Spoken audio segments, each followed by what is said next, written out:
নামাজ আপনাকে যে কোনো পাপ থেকে বাঁচাবে ইনশাআল্লাহ। ভাই জেনা করছেন, নামাজ পড়েন। পর্নোগ্রাফি দেখেছেন, তাও তওবা করে নামাজ পড়েন। আপনি হারাম অ্যাফেয়ার্সে আছেন, হতাশ হয়েন না, নামাজ পড়েন। গোনা ছাড়তে পারছেন না, নামাজ পড়েন। সুদ খাচ্ছেন, নামাজ পড়েন। বেপর্দা চলছেন, তাও নামাজ পড়েন। আপনি অন্যের হক নষ্ট করেছেন, তাও নামাজ পড়েন। যে পাপই করেছেন, নামাজটা পড়েন। নামাজ আপনাকে সমস্ত পাপ থেকে বাঁচিয়ে রাখবে ইনশাআল্লাহ।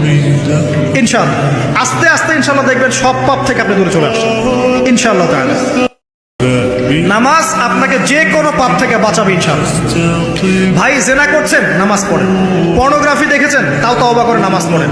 আপনি হারাম অ্যাফেয়ার্সে আছেন, হতাশ হয়েন না, নামাজ পড়েন। গোনা ছাড়তে পারছেন না, নামাজ পড়েন। সুদ খাচ্ছেন, নামাজ পড়েন। বেপর্দা চলছেন, তাও নামাজ পড়েন। আপনি অন্যের হক নষ্ট করেছেন, তাও নামাজ পড়েন। যে পাপই করেছেন, নামাজটা পড়েন। নামাজ আপনাকে সমস্ত পাপ থেকে বাঁচিয়ে রাখবে ইনশাআল্লাহ। আস্তে আস্তে ইনশাআল্লাহ দেখবেন সব পাপ থেকে আপনি দূরে চলে আসছেন ইনশাআল্লাহ তাআলা।